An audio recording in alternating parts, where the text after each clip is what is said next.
Teve uma outra situação também que eu passei numa casa que era assim, o marceneiro chegou, estou eu lá, acompanhando a obra, fazendo o que eu podia. Pensa bem, eu não sabia isso. Não é que eu não fazia de maldade, né? Mas eu não sabia disso. Então, assim, eu tô lá na obra, feliz da vida, cheguei na hora, combinada, fazendo tudo direitinho, como combinado. E aí chega o marceneiro. Eu quase que de turista ali, porque eu não sabia que o marceneiro ia chegar ali aquele dia. E o pintor tinha se atrasado muito. Então, o pintor não tinha acabado. Olha, outra situação que por que eu falo que o arquiteto precisa? Porque o arquiteto, o acompanhamento de obra não é só ele ir ver a obra. A gente achava, né, que era assim. Ele ia à obra e qualquer coisa que aparecesse com algum problema, ele está ali para resolver. Mas, de fato, para ele evitar que tenha tantos problemas para resolver, ele precisa antever ou prevenir os imprevistos, o que pode acontecer, o que tem tudo, está mostrando todos os sinais que vai dar problema se continuar naquela linha. Então, é ele cortar esse ciclo, né? O acompanhamento também tem esse aspecto, né? Ele não é o executor, então ele não é responsável para executar essa obra. Ele não é. O arquiteto, você que é arquiteto, nós não somos responsáveis pela execução da obra, não somos. Agora, o nosso papel nesse acompanhamento é que dê luz, vamos dizer, você como se fosse, eu falei outro dia, e você como se fosse um maestro numa orquestra, ou um treinador numa equipe, né? Então, assim, você não está fazendo, você não está tocando o oboé, você não está tocando o violino, você está regendo, então você precisa... É como se precisasse. Você entender a sequência da obra é como se fosse uma orquestra, você está fazendo um ensaio. Você tem uma noção do que vai acontecer, bem ou mal. Então, você vai evitar o maestro, o regente, quando ele está regendo, ele tá avisando para evitar que coisas não deem certo, né? Todo mundo ali já ensaiou 10 milhões de vezes, ele está dando o pulso daquilo. Meio uma comparação, o arquiteto acompanhando a obra, ele também pode e deve.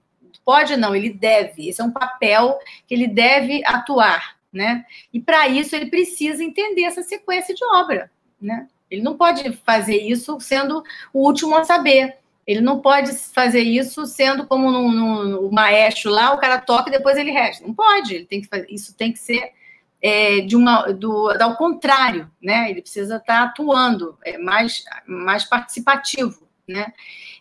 Então, para ele entender...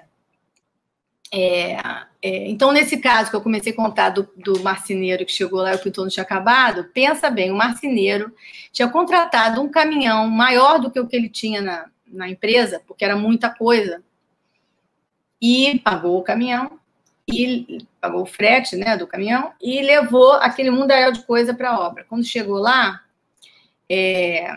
eu estava lá quando eles chegaram, começou a chegar um monte de coisa, né? Peças grandes, pequenas, e o pintor não tinha acabado.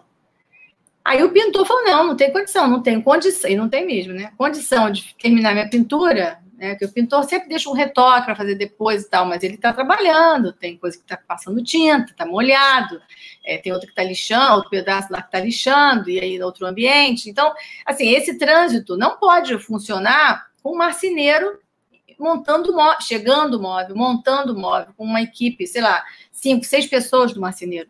Não tem condição. E aí, o que fazer? Né? Aquela situação, e o que fazer? Por quê? O marceneiro não pode voltar e pagar outro frete disso, né? Isso ele falou, assim, 1000 vezes nesse dia. Né? Que ele não podia, ele não ia fazer isso, ele perdeu. E outra, ele paga a diária das pessoas que trabalham com ele. Então, essas pessoas passaram, assim, horas lá de manhã cedo, carregando o caminhão. E agora estavam descarregando para a obra. Então, assim, então tem todo esse gasto, toda essa questão. E o cara da pintura, os seus outros argumentos. Tem que terminar, já tive que atrasar, porque choveu, a parede ficou úmida e não secou e tal. Então, assim, esse tipo de imprevisto, ele é um imprevisto que a gente pode dizer que ele é um previsível, né? Porque ele é imprevisto porque ninguém parou para pensar, mas, na verdade, se parasse para pensar antes, ele provavelmente não ia ter por que acontecer, né? Então, você ia poder resolver isso de uma maneira... antecipando isso, você ia poder resolver, isso não ia nem passar, nem ia virar um problema, ninguém nem ia saber, isso não ia nem chegar a... Então, você tem condição de minimizar e evitar uma série de questões agindo dessa maneira, né?